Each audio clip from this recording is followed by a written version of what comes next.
Wailing Caverns, one of WoW's most infamous dungeons. Its infamy stems from how easy it was to get lost in back in Classic, specifically whatever the hell is going on over here, but that's much less of an issue since the revamp. And it was the closest one to Ragefire, so it was the logical next dungeon. So I decided to make my way there. Let's get cracking. Roll that intro. Sorry to pause, but just before the intro runs, I want to say holy shit. I never could have imagined the amount of positivity and support the last video got. I'm completely blown away, and thank you so much for all your kind words, and I'm very happy to continue this series for you, and I'm gonna make sure to incorporate some of the feedback I received into the future episodes. So once again, thank you so much, and please enjoy the video. In World of Warcraft, most heroes gain XP by doing quests, gathering for professions, or killing monsters. But not this one. Meet Dunstuck, a hero who's taking on Azeroth one dungeon at a time. He'll spend his entire journey locked to solo dungeons and the gear he can find inside them. And his ultimate goal, completing every single dungeon in the game. This is Dungeonlocked. So, after the long and perilous journey through the caves, I finally made it to the dungeon. I was greeted at the entrance by 3 druids. They told me their master Naralex had come along with 4 other disciples to try to rejuvenate the barrens. And yeah, I don't blame him. This place is desolate, to say the least. But when he tried to use the Emerald Dream to heal the land, it got corrupted and drove all those who followed him to the cavern mad, corrupting his loyal disciples into the Druids of the Fang. Now the caverns are full of cultist druids, deviant animals, and one really oblivious turtle. Yeah, that's true by the way. Kresh, the turtle boss, is unaffected by the nightmare, and is just kind of walking around happily minding his own business. So with our objective here clear, we set off to defeat the Druids of the Fang and reawaken Naralex. So while we clear the trash of the first boss, let's talk about some account-wide buffs. I recently finished leveling a character to 80 and got the Warband Mentor buff. It increases XP gain by 5%, and I wasn't able to find a way to disable it, so we're gonna have to rock out with it for now. It shouldn't be a huge deal as we'll be capping ourselves at 30 regardless, so we'll just reach the cap a little faster. The second buff is Collector's Bounty, which is a live event right now that makes enemies in Legacy dungeons drop extra loot. Again, this is something I wish I could disable so we can play with a more pure experience, but it is what it is, and I don't want to just not play the account because we're getting a little extra loot. But with those disclosed and out of the way, let's get to the bosses. So for the first boss, I tried Kresh a few times and it was definitely doable, but I made some stupid mistakes and he killed me a couple times. So I decided to pivot to see if Anaconda would be easier. So Lady Anaconda has 4 abilities. 3 of them she shares with every other Druid of the Fang, so I'll only be going over them here and will not repeat them for the other bosses. Lightning Bolt, which is just a standard charge spell. Druid Slumber, which I noticed none of the bosses actually ever casted, but it's supposed to put you to sleep for 6 seconds. Healing Touch, which heals the boss for a little bit, and Anaconda's unique ability is Thorn's Aura, which makes you take a little nature damage whenever you hit her with melee. And she even has some notable drops. First up would be the Snake Charmer's Cask, which is obviously a big upgrade as we currently have nothing in the helmet slot. And then a real juicy item is the Snakeskin Bag, which is a 10 slot bag, which is a big upgrade to the 8 and 6 slot bags we have. And the only real source of 10 slot bags in Classic, I think. So with that out of the way, let's give her a shot.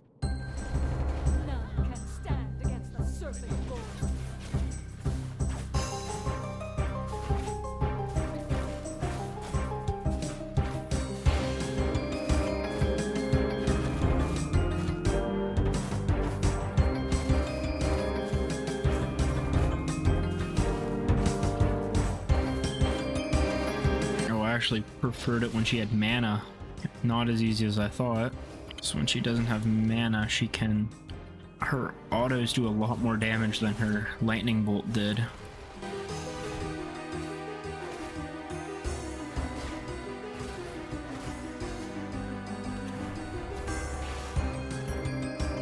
So since she started doing so much more melee damage, I started to drop down, fight her for a bit, before stunning her and running back up. And while she chased up behind me, I let my mana regen. Then repeat.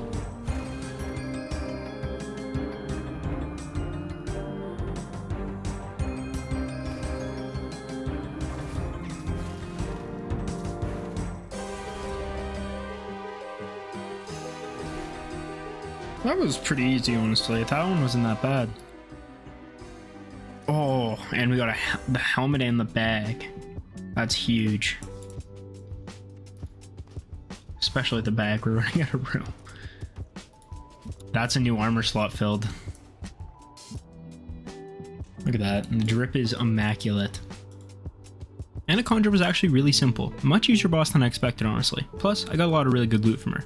And with the confidence boost I got from beating her, I went to fight Kresh again. So, Kresh has one ability, but it's a bit of a problematic one. Crushing Bite, which reduces your armor by 10% for 20 seconds. The real kicker here is this can stack. and if you can't get separation and let it expire, he starts doing insanely high damage. But luckily he is stunnable, so we can just Hammer of Justice him and run away. Drop-wise, he has some of the drops I even came to Wailing Caverns for in the first place, and that's one of his 2 shield drops. In Classic, Crush's Back was way better than the other one, but in Retail they are essentially the same, but Crush's Back has a few extra stats and would be preferred. So let's talk strategy. He killed me a few times, but I think I have figured out a pretty good kite for him. So the plan is to wait for him to walk into this little cove, then start DPSing him, Hammer of Justice, then run all the way over here, jump up to where we fought Anaconda, stun him again, and run back to the cove. If we just rinse and repeat this, should be a pretty simple fight.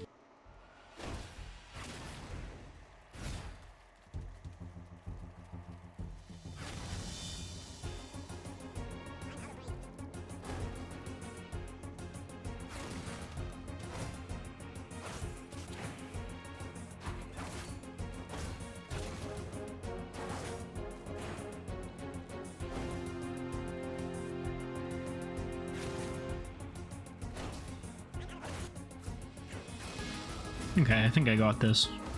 Rinse and repeat, and we should have it.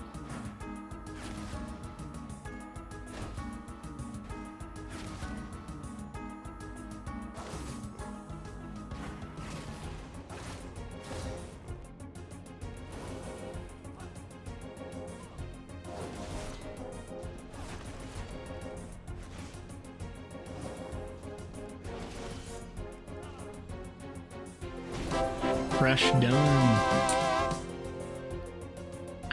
Okay, so this is part of the reason I wanted to kill Crash, is for a shield. So I think if we go back to our one-hander and put this on, I think it'll be better for survivability and won't really impact our damage all that much. So I think we go back to the Tomahawk and rock out with the shield. So with Crash down and a big shield upgrade gained, we started heading towards our next boss, but let me just get rid of the trash first. Oh, well, there's shoulders. Don't really do anything, but it's 1 armor, so it's better than nothing.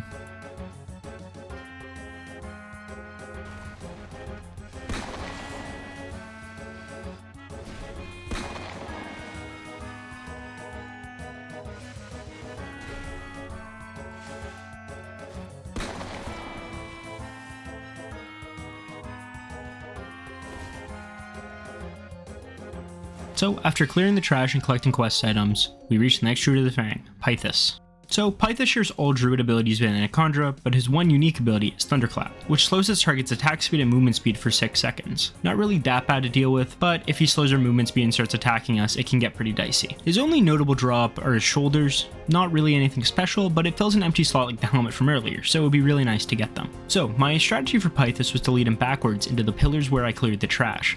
This way I could break a line of sight and stop him from actually casting Lightning Bolt, which keeps him trying to use it longer because he'll still have mana. But the one major issue with this plan is Pythos has an ad beside him, so I wasn't really sure how this was going to go initially.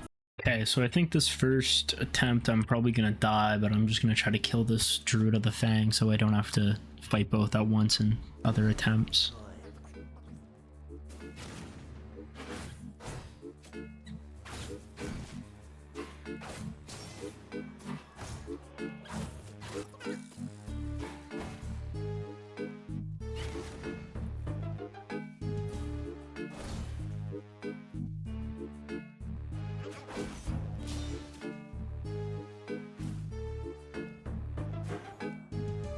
See, I'm not really concerned about when he heals because he doesn't really heal that much, but I am a little concerned that he's gonna run out of mana and then we'll stop trying to cast Lightning Bolt, which will make him like way harder if he's trying to melee me down the entire time.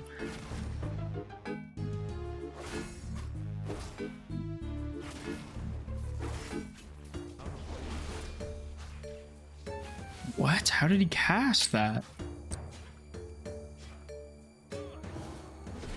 Okay, he's out of mana now. It's gonna get a little more tricky.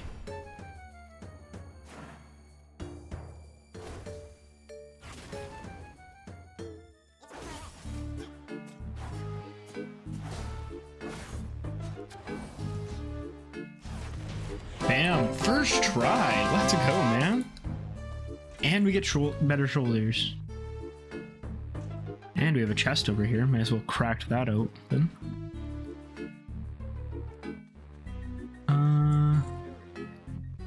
I mean, those are upgrades. I think the one stam's bigger. I am actually also gonna take the milk and the mana potions. So with Pythos down, just a little bit more trash separated us from the last boss on this half of the caverns. So let's clear that out quick.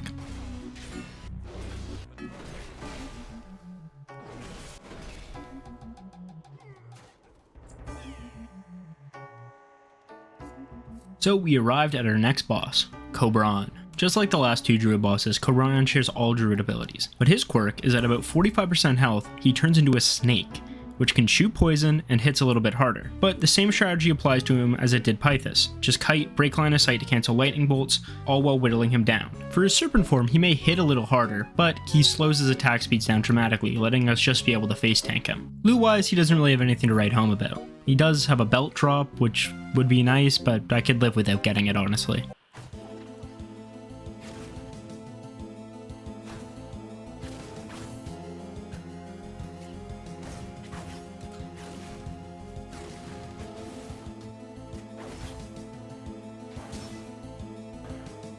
Honestly, I think this gear gives enough bulk that we can just face tank him here. He's like doing no damage. Yeah. This is a game changer. New belt too. Oh, exact same belt essentially. But it's new. I'll put it on. That's like half of the dungeon done. This half, at the very least. Another boss down, and we are very close to the level 10 mark. So we start traveling back to the other side of the cavern, and meet our next boss, who's down here in this clearing. Wait, the boss is here? I thought he was like up in a pen, or is that, I guess that's only in Classic, they just moved him in Retail. Our next boss is Scum, and I don't mean that as an insult. That's literally his name, and he's a big lightning lizard. And as his name suggests, he can do one thing, shoot lightning. That's about it. He really doesn't have anything else to him. Drops wise, he has a cloak drop, but nothing to write home about. Don't really know what else to say about this guy. So let's just jump into it.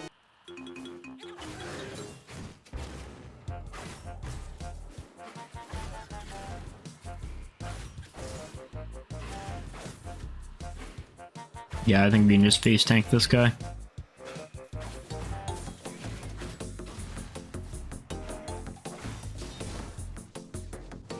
Oh, he runs away when he's low?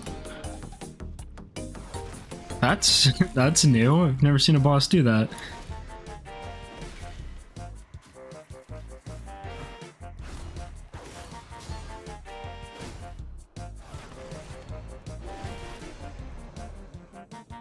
Bam, and that's level 10. That's big. Well, we're never going to the Dragon Isles. Well, not anytime soon.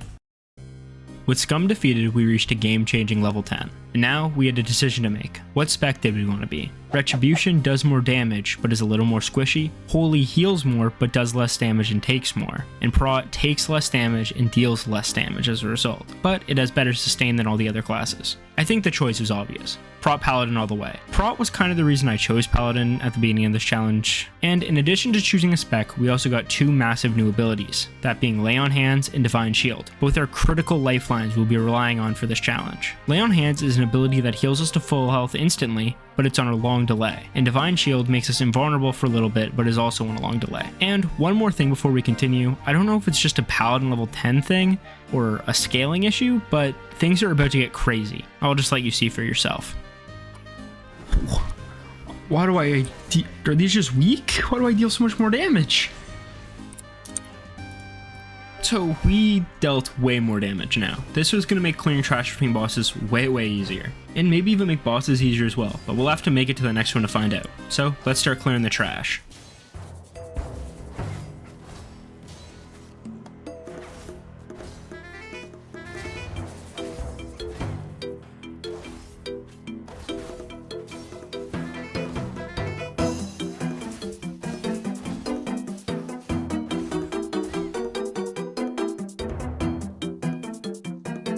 Oh, this is a rare.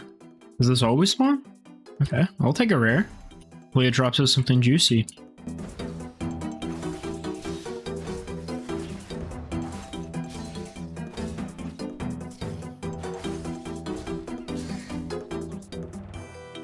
Pay scale cloak. This is kind of hot garbage. I'm just gonna leave it.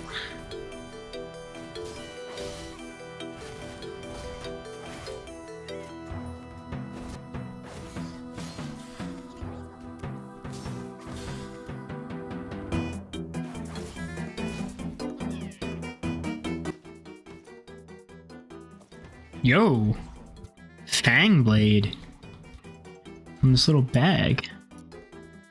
Oh, that's a weapon upgrade. Yo, look at that. We look so cool, man. So, after the trash and a nice sword upgrade, next up is Serpentis, the leader of the Druids of the Fang, and actually the least interesting one of them. He has every ability the rest of the Druids have, and that's it. That's right, the leader of the Druid of the Fang has no unique ability. He does have some boot drops though, which I would take. Time to test how well we can do bosses with a newfound power. Oh my god, we do so much more damage. I'm not even gonna have to speed this up that much in post.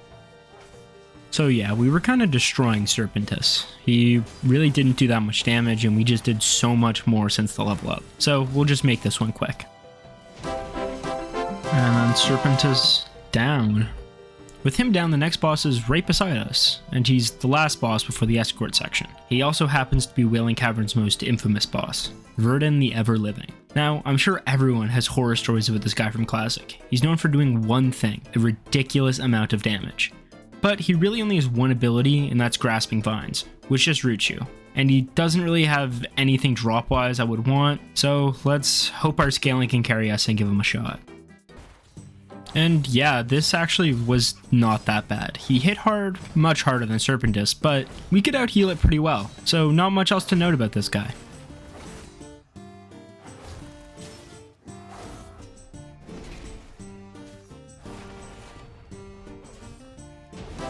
There we go.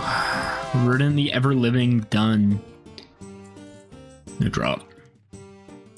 Well, let's head back to the start and turn in our quests and start the last phase.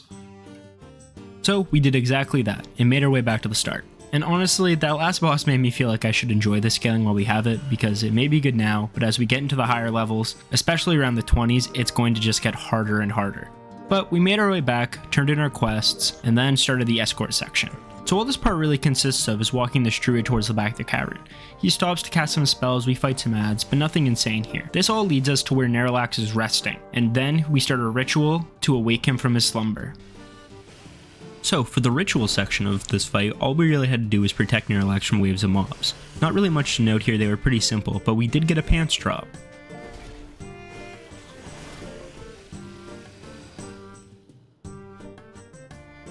Oh my gosh, we're not wearing pants anymore. So this leads us into our final boss of Wailing Caverns, Mutinous the Devourer. Now with a name like that, you might think he looks something like this, or maybe even this, or since it's Emerald Nightmare related, he could look like this. Nope, this is Mutinous. Yep, a Murloc. And this Murloc has 3 abilities.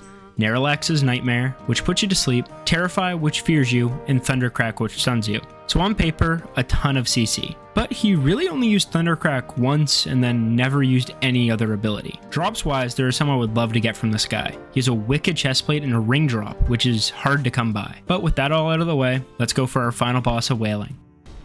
Now, for a final boss, this guy was kind of a letdown. All this fight really consisted of is stun, punish, and then he's dead. Yeah. First try. Drop anything? No. No ring. That's fine. And with Wailing Caverns done and dusted, we can cross it off our list of classic dungeons. And I decided to give this power spike another test, to see if Wailing Caverns was just a fluke. So I headed back to the Eastern Kingdoms and headed to the Stormwind Stockades.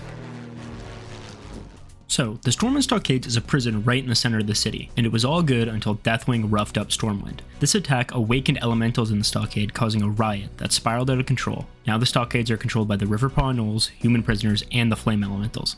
So who better to deal with this issue than a man who spent more time corpse running in Ogremar than doing anything in Stormwind. So this dungeon's pretty short. It's got 3 bosses and about 3 hallways. So after like 4 non-notable trash packs, we have our first boss. Randolph Molek, the leader of the human rioters. He's got 3 main abilities. The first one is Wildly Stabbing, which is just a lot of attacks really fast but with a low chance to hit.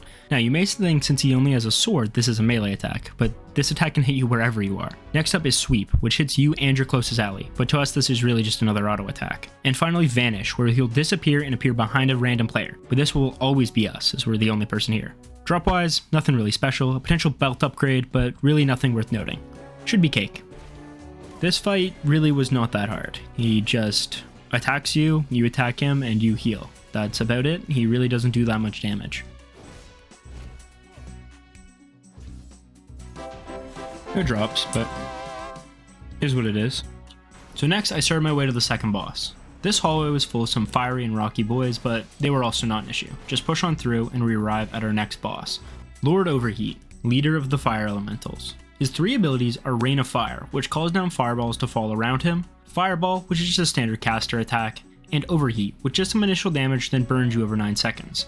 Drop wise, I would love to get the skeletal gauntlets from this guy. We need a good set of plate gloves moving forward, but his abilities seem pretty straightforward, so let's give it a try. Okay, those fireballs hurt, we gotta watch for those. Overall, not too hard. Just try our best to line of sight fireballs, don't stand on the fire, and eventually we can just whittle them down and claim victory.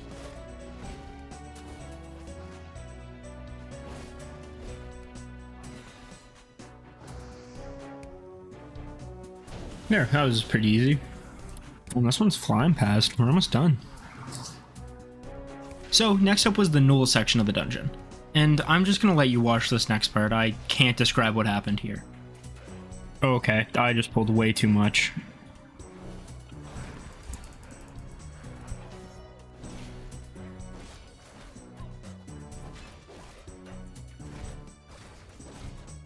It is absurd that I am able to survive this.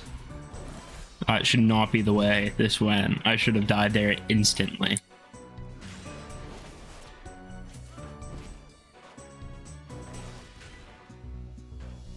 That's ridiculous. Okay.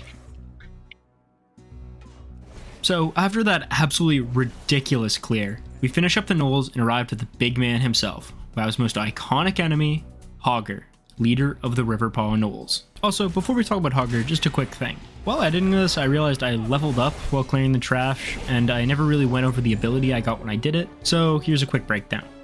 At 11, we unlocked Avenger's Shield, which allows us to hurl our shield at the enemy and bounce to 2 other targets.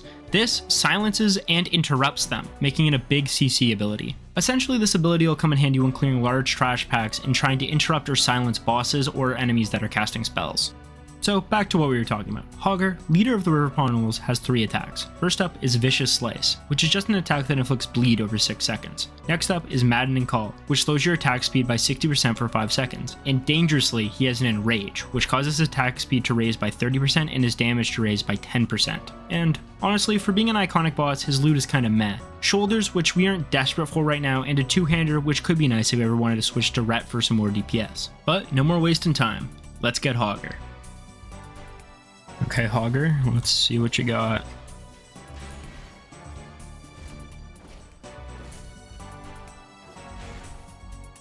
Does not seem like Hogger has the juice. Seems like this guy's pretty easy. Okay. The Enrage doesn't seem to make him do that much more damage. It's crit, and that is the Stockades done. No loot from this one, though. The shield is technically better, but I think rings are gonna be harder to find, so I think it's better to get a ring while we can. So that fills out another inventory slot, or another equipment slot. And we had done it. Another dungeon toppled by Dunstuck, and that is where the story will end for today. I just want to say thank you so much for watching. I hope the editing was a little better in this one. I tried to use less speed ups and more actual cuts. Oh, and if you're wondering why I didn't really make a lot of the UI improvements, especially that I got comments about last video, it's because this was pretty much recorded before that video blew up. Same with about half of episode 3, so those will come, don't worry. I just haven't done them yet, so hope you liked that better, and if you did, please subscribe and leave a like, and I'll catch you on the next episode of Dungeonlocked. Thank you. Bye.